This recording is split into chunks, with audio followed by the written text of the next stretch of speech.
चिटुकू cartoon. Alice का Wonderland सफर हिंदी अनुवाद। एक उजले धूप भरे दोपहर में नन्ही एलिस अपनी बड़ी बहन के साथ नदी के किनारे बैठी थी। अपनी बहन की किताब पढ़ते पढ़ते वो ऊब रही थी, क्योंकि उस किताब में न तो चित्र थे और न ही कोई संवाद।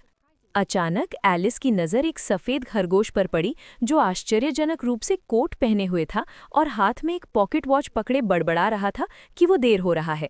जिज्ञासा से भरी एलिस तुरंत उसके पीछे पीछे दौड़ी और देखती ही देखती वो खरगोश एक बड़े से बिल में गायब हो गया।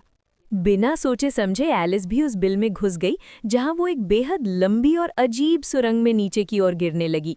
गिरते समय उसने अपने पास से अलमारियां, किताबों की रैकें और पेगों पर लटके अजीब चित्रों को गुजरते देखा। धीरे से जमीन पर उतरते ही वो खुद को एक अजीब से गलियारे में पाती है, जिसके दोनों ओर कई दरवाजे थे। खरगोश तो गायब हो चुका था, पर उसकी खोजबीन उसे एक छोटी कांच की मेज तक ले गई, जिस पर एक छोटा सा सुनहरा चाबी रखी थी।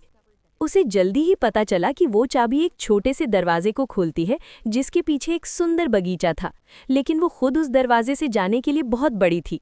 मेज पर ही उसे एक बोतल मिली, जिस पर लिखा था ड्रिंक मी, यानी मुझे पियो।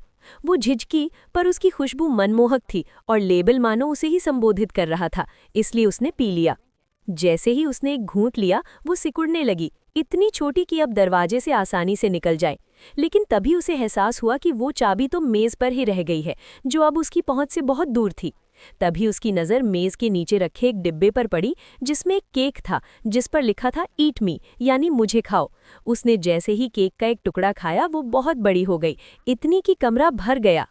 कुछ देर तक पीने और खाने के अलग अलग संयोजन आजमाने के बाद अंततः वो सही आकार में पहुंच गई और उस सुंदर बगीचे में प्रवेश कर पाई, जहां उसका सामना वंडरलैंड की विचित्र दुनिया से हुआ। बगीचे में एलिस को अनोखे अनोखे पात्र मिले। वहां एक मुस्कुराता हुआ चेशायर कैट था, जिसकी हंसी और उसका शरीर कभी भी गायब हो जाता था, जबकि वो एलिस को अटपटी सलाहें देता रहता था। उसने मैड हैटर की अनंत चलने वाली चाय पार्टी में हिस्सा लिया, जहां उसका सामना एक ऐसी पागलपन भरी दुनिया से हुआ जिसमें कोई ठीक से बैठ भी नहीं सकता था। फिर एलिस की मुलाकात क्वीन ऑफ हार्ट से हुई, जो अपने अनिश्चित स्वभाव और उनका सर कलम कर दो जैसे आदेशों के लिए कुख्यात थी। उसने रानी के साथ क्रोके खेला, जिसमें बल्ले के रूप में जीवित फ्लेमिंगो और गेंद के रूप में कांटेदार हेजहॉग का उपयोग होता था। एक अजीब से अदालत के दृश्य में एलिस ने झूठे आरोपों के खिलाफ साहसपूर्वक खड़े होकर विरोध किया। धीरे धीरे वंडरलैंड की सारी बेतुकीहत उसके चारों ओर घिरने लगी और उसे लगा मानो वो फिर से वास्तविकता की ओर लौट रही है। अचानक वो जाग गई, फिर से उसी घास पर, नदी के किनारे। एलिस को एहसास हुआ कि वंडरलैंड की ये पूरी यात्रा सिर्फ एक अजीब सी